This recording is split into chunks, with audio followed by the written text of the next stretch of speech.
Welcome to the Fantasy Football Picks and Bet Show on the Mayo Media Network.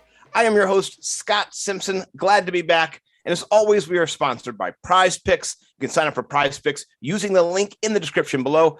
It's code MMN for the Mayo Media Network. And it's a $100 deposit match bonus. You get that free $100 to play. So really, you're starting with $200, which I love. We always say over here at the Mayo Media Network, it's free money. Get that free money. Also, while you're here, like and subscribe on YouTube. We're at 34,009. We're almost at 35,000 subscribers. So come on, be that 35,000 subscriber. That's a nice feather in the cap. We're almost at 50, right? So we're making a nice climb. I love it. And I'm excited to be joined by one of my favorite people in the fantasy football industry. She is a fantasy football boss, ladies and gentlemen. This is one of my BFFs here. And I'm going to say she is the strongest lady in the industry. Let's put it that way. Stepmom Lauren, welcome. How are you doing? Good to see you again. I'm doing so well. So I was throwing up the hearts and then I realized I had my pinky raised. Like, who does that? Like, honestly, who does that? It's like me. So I had to force myself to put the pinky back down. But hearts to you, my friend. You are also my best friend here. I am so excited for this show. We're in June. This is weird because in 6 weeks away, shit gets real. Oh my God. I think July 1st, it's 69 days until the NFL season starts. Oh, I see what you did there. Dirty. Yeah, I'm very excited about that. It's on my calendar. My butt was kicked by Rose, COVID. I love you. Yeah, she knows. My butt was kicked by COVID a couple weeks ago. I couldn't be on the show. So I'm finally back and just in time because I saw there's a plethora of prize picks to go through. So we'll hit a bunch of prize picks. Lauren's got some faves. I've got some faves, some rookies, some second-year players, some players who switch teams. And then we'll talk a little Tyreek Hill and some of the things that he said about Tua and accuracy. We'll kind of jump behind the numbers, go back and forth. We got some running backs, ADP, who would you rather? And then we'll end the show with a little late round QB talk. We've got our different favorites. We'll give our rationale for it. And then, of course, we'll close it out with where you can find all of our work. But I have to say right now, this is the power couple with the hair right now. Best hair on the Mayo Media Network. I've not seen better hair. We'll put a poll up somewhere, right? Pat knows it's true. Lauren, your hair looks beautiful, by the way, as always. Like and subscribe to the hair. So let's jump in. I'm going to let you go first here with the prize pick. Sign up, by the way, link in the description, MMN for the Mayo Media Network. Get that free $100. What is your best futures right now? If you're kind of jumping in on a nice little low hanging fruit, we like to say. Well, I want to inform the people that you're a liar. Okay. Cause I don't think I have one. You have several. I have one. I was whatever. He works way harder than I do, y'all. I'm just saying. I'm kidding. I work hard too, sort of sometimes, when I feel like it. Anyway, my futures. I think, though. I think I've got a little speculation. I've got a little rationale. Yours, I loved it. As soon as I saw it, I said, that's a great pick. It was one that really stood out to me. And it stood out to me for a particular reason with all of the offseason changes that we've happened, and particularly during the NFL draft. And what really kind of blew my mind during the draft was I think the Eagles won the draft, not with who they drafted, but who they got during the first round of the draft via trade was A.J. Brown. So what we're looking at here is this wide receiver addition to Jalen Hurts. Now, no, I'm not going anywhere near his passing marks whatsoever. What I am doing is I'm looking at his rushing, because last year he rushed for 784 yards, and that was only in 15 games, which I find very interesting. Now, of course, his wide receivers weren't super awesome. Basically, his best person to throw to was Dallas Goedert, their tight end, and that was more of a security blanket. So a lot of his rushing was more scrambling because their run game, let's face it, Miles Sanders, you're very disappointing. Okay, come at me. I don't really care. Tell me if I'm wrong. I'm not. But what I do like about this is I know that defenses are going to start scheming for these wide receivers, Devontae Smith, for A.J. Brown, for Dallas Goedert. And what does that do? It opens up that running ability that Jalen Hurts is so well known for. So his line right now, it is a very juicy 650 and a hook. Literally for 17 games.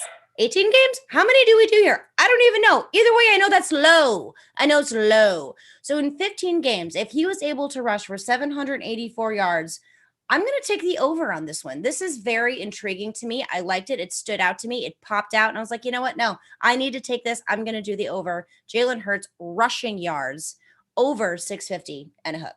And I saw a picture of him the other day, and he looked yoked. Like they showed a picture of him Ooh, nice last year. quads. Nice Yeah. quads. I mean, it was his upper body, actually, not an AJ Dillon special, but it was a comparison from last year to this year during OTAs, actually, and his biceps were just bigger, and so he's gonna be able to take a little bit more punishment, be a little stronger, break free a little bit more. I like that. That's a good call there. I would just real quick, my biceps are bigger too because I love biscuits and gravy. Continue.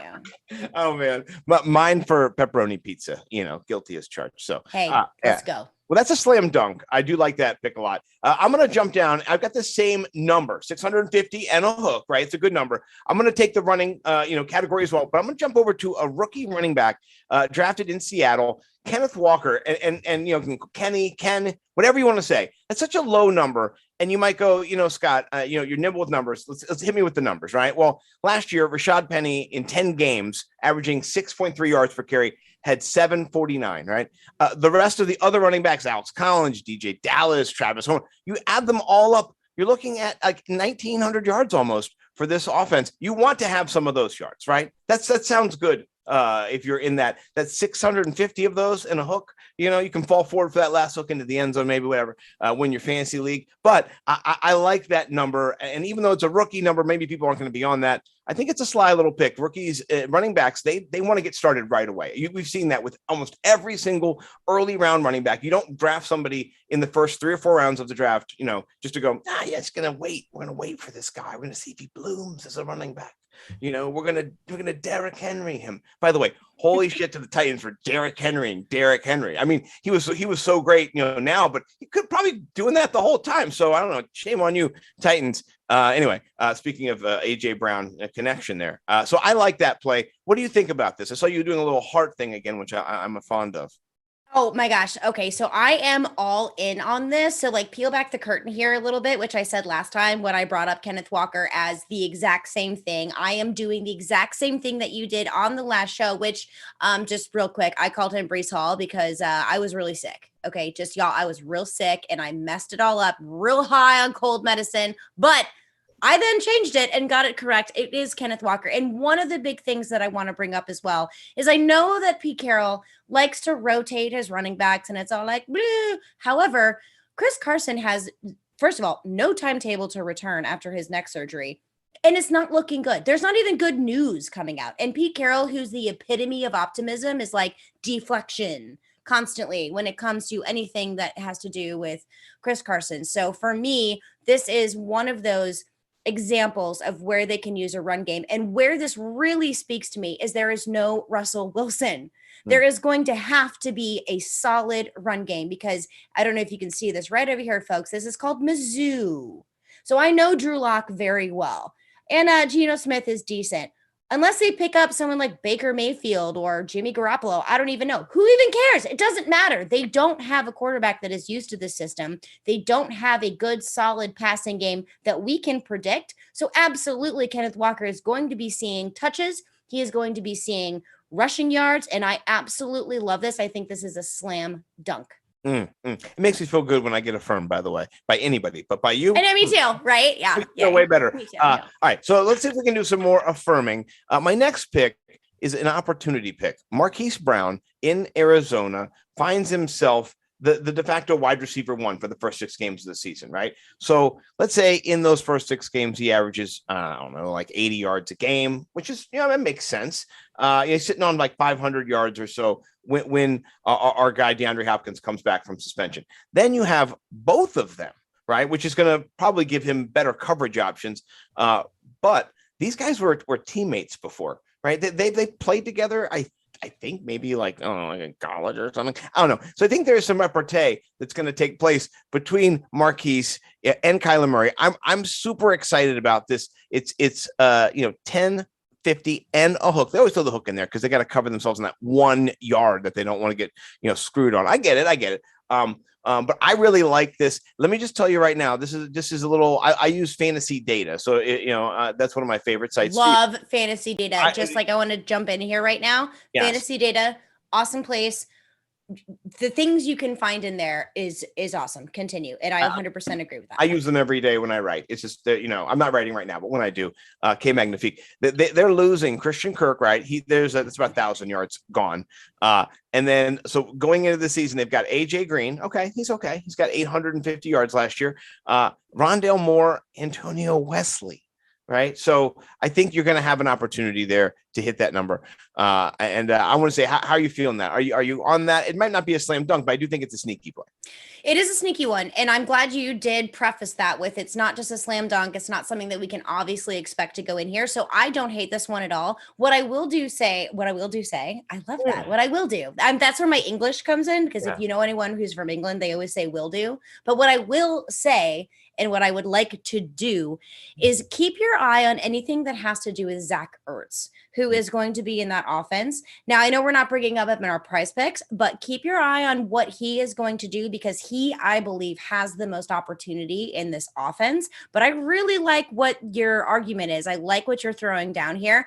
I don't know if I'm 100% sold on it quite yet, but I could be talked into it. But that line is decent. That is not anything that is too high that can't, because let's look at Hollywood Brown. What does he do? He is that deep threat. What is missing for 6 weeks? The deep threat in DeAndre Hopkins. Now, what I'm worried about is if he doesn't get enough points or yards, if you will, from when DeAndre Hopkins comes back. However, Kyler Murray and Marquise Hollywood Brown already have chemistry. They already have connection. So if you're in redraft fantasy, my take is here, avoid DeAndre Hopkins, take Marquise Hollywood Brown, because I think that is going to be the start of something very special. Yeah. And if you want to build some best ball equity in the beginning of your building in your early lineups and winning some of your weeks, I think that's a good play. Now, here are 2 slam dunks, right? These are just like, I went with 2 kind of underplays, in Walker and Brown. Now, these are the 2 ones that you build a stack on. Maybe you put a couple $100 on these, right? I don't know. I'm not telling you how to bet, but Deebo Samuel, is it the same 10, 50 and a hook? I just don't understand. Last year he had over 1,400 yards. So you're telling me that he's going to go with Trey Lance, maybe at the helm, he's going to lose 300 plus receiving yards. He's not being converted to a full-time running back, folks. As much as you want him to be, he's going to be a wide receiver, and he's got an 18.1 yards per reception. I mean, come on, this guy is a beast. He's going to yak it up after the catch. He can go anywhere he needs to go on the field and burst and break through tackles. So, I'm all about that. What do you think about that Deebo play? Oh my God, I love it so much. I love it so much because just like you said, there are some certain comments that Deebo Samuel has made. Now let's look at what's happened to that offense at all. Mike McDaniel's gone. He was the offensive coordinator, and he basically was responsible for turning Deebo Samuel into the wide receiver running back that we knew and love, but he still racked up those receiving yards. And then Deebo Samuel came out and said he does not want to be in that role. That's not exactly something he wants to do. It puts a lot of stress on the body. Let's face it, running backs get hit, and he's literally running back routes. That's really, really difficult. And he's already come out and said, no, he wants to be the wide receiver. Who else are we going to be talking about here when it comes to who's going to be catching the ball besides George Kittle? It's Deebo Samuel, as long as he's on the field. Yep. So I absolutely love this. I think that is very sneaky, but I think that, as you said, is one of those slam dunks that I think you should take. And then I'm going to put this to a redraft. Keep your eye on Deebo Samuel. Don't take him too early if you can avoid it, but if you have to, go for it, because I'm very excited with what is going to happen with him, even with Trey Lance in this offense. So I love it. Yeah, I'm on that. Him taking away some of those carries, Trey Lance can have those. The running backs that are on the already. Exactly. Give it to the young guy. He's like, what, 16? Remember when we were 16, we got hurt? We're like, we broke our arms. So what? We're back in a week. Like, as we get older, though, like, things hurt. Like, I walk up a flight of stairs. I'm like, I pulled my hammy.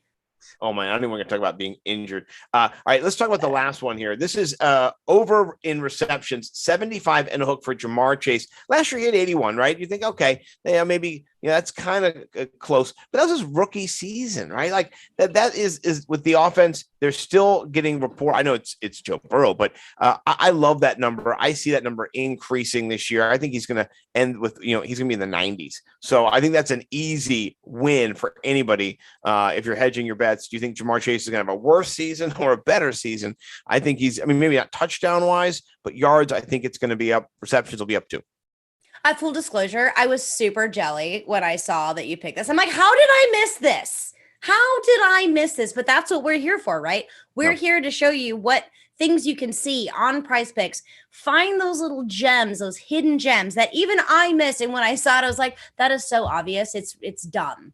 Like, how did I even miss this? 100% slam dunk, do the over, freaking love it. I mean, like, bet $100, do your MMN, put in your $100, get your $100 with your MMN promo code, and then put it on that one, because that is a slam dunk. Of course, barring injury, but we're not speaking of that. Legit. Yeah. All they're doing is getting better. So no, I love it. I love it. I was so jealous when I saw that. I was like, how did I not see this? Genius. And if you want to build a super stack, start with Lauren's Jalen Hurts play off the top. Build the three: Jalen Hurts, Deebo Samuel, Jamar Chase. I think this is the best three plays by far. So you put those together, and then you put $100 on there. You know, I'm not sure how much you're walking away with, but I think it's a nice little bit there. So all right, love it. Code MMN if you haven't already signed up. Link in the description. You can sign up right away and get that deposit and get going. So all right, let's transition a little bit now. We're going to talk a little bit of Tyreek Hill. You know, and maybe you're tired of Tyreek Hill. But I wanted to be able to talk about what he recently said, that Tua is more accurate than Mahomes. And, you know, on the surface, that didn't seem to make sense to me at first. So I kind of wanted to process it a little bit. I have now processed it. Where are you at on this? You know, you want to dap up the guy that you're with. Of course, you want to be able to encourage people and not tear down and not, you know, be a jerk or anything. But is he actually runs routes with these guys? He knows. I mean, he would know. Do you think he's just blowing smoke, or do you think there's something there? I think this is, and I'm coming from a lady perspective here, from everyone who is listening. Okay. I'm going to speak to you as a human, as a lady, as someone who requires positive reinforcement on the daily. Just ask my husband. Okay. Here's the situation. You go from a quarterback like Patrick Mahomes. Tyreek Hill literally just wanted more money, and he's going to go to, which he should. I'm not giving him crap about that whatsoever. So he goes to the Dolphins. Now, what is he going to do? Be like, oh, no. Tua Tagovailoa sucks. Take me back, Kansas City. No, that is not going to happen. But at the same time, Tua listens to these things as well. He is a young quarterback. So the more that he has his elite wide receiver talk about how good he is, the more his confidence gets built. So I'm not saying that Tyreek Hill is lying. I am not saying that he is, you know, trying to blow smoke up of his skirt or anything of that nature. But what I'm saying is what they're doing is fostering a very interesting and unique relationship that is going to equate to chemistry when it comes to on-field production when we're looking at September through the regular 2022 season. So the way that Tyreek Hill is approaching this, I think, is fascinating from a human perspective, from the I am now technically kind of your mentor type of situation, from a wide receiver perspective, giving Tua that confidence. Now, the very first one that we ever saw on social media was an underthrown ball. And everyone commented on it. And they were like, nah, what are you talking about, Tyreek Hill? That ball was underthrown. And then what happened after that? Tyreek Hill doubled down on what he said and then tripled down on what he said. He's like, no, he's the most accurate passer I've ever. This is no knock on Patrick Mahomes. What this was to say, I know I've seen ability in Tua Tagovailoa, and I know I've seen what he can do. So I am going to go on camera on national television and tell everybody what I've been able to see to not only build up his chemistry within the team, but to build his chemistry with the quarterback. So that's what I see from that human perspective, from that ability to be that good, solid teammate in that offense. So it is curious to me how this is going to play out this season, but I don't think he's lying. I think what he's trying to do is foster something that is really important that's going on with the Dolphins right now, with all of the new changes that they have going on, with all the new running backs, with the new with the new head coach, who was the offensive coordinator of the 49ers, Mike McDaniel, as we already spoke about. I like it. and here's the thing, the adjusted completion percentage between Mahomes and Tua is a difference of 3%, right? You don't think that Tyreek could kind of like edge that 3% towards Tua next year? I mean, that's with Tyreek Hill. That percentage helps when you're throwing it to Tyreek Hill, right? So that's a small, narrow percentage for people looking at it. So I don't think that it's a slam dunk either way, or it's smoke either. I like it. You did a good job of answering that one. You passed to the next question. So how does that actually play out in real life? Like, how do we apply this to Tyreek Hill, to Jalen Waddle? You know, we're talking about last year, a difference of only 50 points, right? Between Waddle finished at wide receiver 13, Tyreek Hill wide receiver 7. So they were in not the same ballpark, but the tier behind. They were, you know, one tier away. Waddle, of course, is not going to be, barring an injury, probably the person who's targeted the most this year. But what does that do to kind of both these guys right now? Does it, tell me what you think. Okay, so if you look at it in a vacuum with what we saw from the Dolphins last year, I think is unfair, right? Because their entire coaching staff is now, not entire, but their coaching staff is now different. Their offensive scheme is going to be different because, like we said, we have Mike McDaniel here who does really random shit. Okay, look at Deebo Samuel. I mean, he does weird stuff. So right. Let's look at it from how can we look at this from the draft perspective. Now, if we just look at this in, oranges to oranges, apples to apples, the best way that we can, Tua Tagovailoa is not Patrick Mahomes. So let's just look at that. So yes, Tyreek Hill will fall just a little bit in what his rankings were compared to what we know is our peas and carrots, which was Mahomes and Hill. We were always used to this stack, this idea of those two together. We don't have that anymore. Now, Jalen Waddle isn't a slouch. And if we're going to talk about chemistry with Jalen Hurts that he had, or I'm sorry, Kyler Murray that he had, what we're going to have to do is do the same thing with Jalen Waddle and with Tua Tagovailoa. Now, Jalen Waddle as a rookie did very well. Now, Tyreek Hill coming in is going to take a lion's share of those targets that are going around. We haven't seen Tua Tagovailoa for a whole season. That is not something that we've seen, so it's very difficult to gauge these things. So my recommendation on this whole entire situation is temper your expectations for Tyreek Hill, but do what you think is best for your team. I would avoid Tyreek Hill, and I would rather target Jalen Waddle as opposed to Tyreek Hill when you're in a classic redraft league. That is what I would want to do, simply because of where the draft capital is and what is going to happen and what we don't know with the offense at all. So I'm worried, but not so much that I think he's going to suck. I still think he's going to do well, but I may look elsewhere when it comes to what my idea of an elite wide receiver one is when we're talking about who we're taking for our roster. Yeah. And I love what Jalen Waddle did last year. He only had 6 touchdowns. You know what I mean? So it's not. But he still did great. Yeah, he's still great. So he could still easily get more than that in touchdowns this year in that offense, still get 1,000 yards and have 100 receptions and, be what I like to call a wide receiver 2 theory option. So we'll talk another time about that. I'm into that very much so. And then let's save the Tua question for when we get down into our late round quarterbacks today. I noticed there was an overlap there. So we've got one more kind of rapid fire, not a lot of explanation, but these are running backs being drafted according to, and we use different ADPs, but I'm looking at 444 ADP. Shout out John Paulson, all those guys over there. Love 444. So let's look at their ADP right now. This is in 12 team PPR redraft leagues for fantasy football. Joe Mixon at RB7, DeAndre Swift RB8. Who are you going? Both really explosive, really great opportunities in their offenses. I know this is really tough, but I'm going to go DeAndre Swift. Ding, ding, ding. I'm DeAndre Swifting as well. Yep. All right, let's jump down mid-tier. RB15, James Conner versus RB16, Zeke Elliott. Oh, this is so hard. I'm going to go James Conner simply out of draft value on where I think I can get them versus in ADP, because I know just by name value, Zeke's going to go high. I'm going to take James Conner with no Chase Edmonds, speaking of the Dolphins. Yes. And hopefully Zeke is recovered from his injuries and James Conner does not get injured this year. I like that as well. Yeah. All right. Last one. Here we go. Rapid fire. RB23, Josh Jacobs, or RB24, Elijah Mitchell. Josh Jacobs is dead to me. So by default, Elijah Mitchell. Yeah. Elijah Mitchell actually won people some leagues last year because he was a good pickup. People thought he was. And Josh Jacobs is garbage. So we can just Josh leave it Jacobs at that. Is what he is. All right. Let's talk favorite late round quarterback right now. And this is what we'll get you out on. Who do you like? You can give one or two. I'm going to stick with one, but I want to hear what you have to say here. Okay, so my very first one that we already, well, not my first one, my second one, because I had to talk about it. We're talking about him all show. Tua Tagovailoa, y'all. Okay, so one besides 4for4, another ADP website, if you want to do, is Pro Football Calculator, and he's going around the early 11th round is Tua Tagovailoa. Why not? He's got Tyreek Hill, Jalen Waddle, Mike Gesicki, Chase Edmonds, who is a pass catching running back. All of these players, I really like Tua Tagovailoa, but I know this has been said so many times, and like I have heartburn saying it out loud again.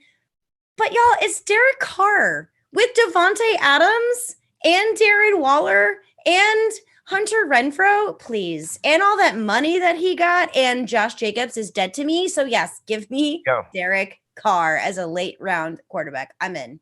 I like both of those. I'm going to also advocate for my guy, and this is just a throw it in Bo big time face because he doesn't like this guy as well. Kirk Cousins at QB 15. I feel like that's a really good value. If you're going to go heavy stud, RB, run, wide receiver, and just fill up your first 10 picks, you could have Kirk Cousins waiting for you there. That feels good to me. And the end of the day, at the end of the day, listen, you got Justin Jefferson. You also, Dalvin Cook out of the backfield, he catches balls, and then you've got touchdown magnet Adam Thielen. All he does is catch touchdowns. You've got Irv Smith returning as well. Conklin showed he could do things last year. There's enough there. There's enough there for Kirk. If you don't believe me, go check out fantasy, the fantasy data and check out where he finished last year. No, it sounds good when you say it like that. But like when I say it out loud, I throw up a little bit in my mouth. I know. Where do you think he finished last year overall for all of the quarterbacks in all of fantasy football? What's your take? QB 47. Oh my gosh, no! I'm kidding. I'm obviously QB 7. No, I'm kidding. It's not QB. He was QB 11 though, so it's right. It's weird. It just sounds. I 30. know.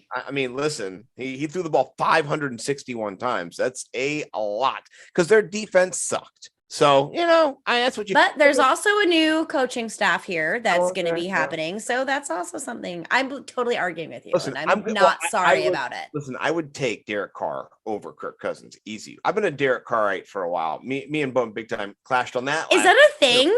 A Derek Carrite? I love it. Yeah, I made it up last year. But I'm with you on that. I'd rather take Derek Carr. So I just couldn't take yours because yours is a good one. So yeah. So yeah, this has been great. And if you guys haven't, go back and check out the early parts of the show. If you just jumped in here, check out the PrizePicks, please. There's a cool little thing in the feature. You go down and look at the timestamp, just go boom, right back in time to where we talked about PrizePicks, and sign up if you have not. Code MMN. I want to hear from you as we go. Where can people find you right now? Because you are boss lady all over fantasy football, by the way, and it's not a joke.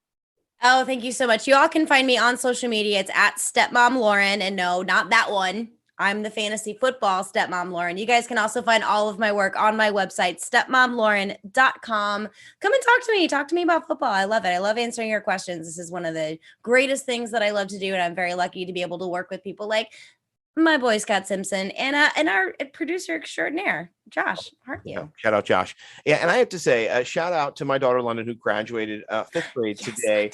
Yeah, she's a boss. She kicked cancer's ass, beat leukemia. Yes, she did. And just took her French immersion graduation, took that down with a Chuck Norris karate chop. So shout out to her. I'm so proud of her. She earned her summer of camps and playing around and doing fun stuff. You can check me out, Nimble W Numbers on Twitter, and then nimblewnumbers.com. I also write for the Sports Gambling Podcast Network. I'll have some rookie running back, rookie wide receiver previews coming out soon. That COVID kicked my butt. My brain is still foggy. So you know what? I'm just happy to be here, and I'm happy to be working with you. This is one of my favorite shows to do. I tell my wife, man, whenever I'm with Lauren, it's one of my favorite things. So I love you, Rose. Yeah, she's awesome. So follow her, follow me, follow the Man Media Network, like and subscribe right now. Also, if you're sticking around here on YouTube, and drop a nice comment and tell us how much we love our hair. And it's better than Denny Carter's. Let Denny know on Twitter too that his hair not as good as our hair. Daisy Carter 13, just saying. Yeah, and Pat Doherty's hair. All right, on that, we'll be out. We'll see you guys next time. Peace.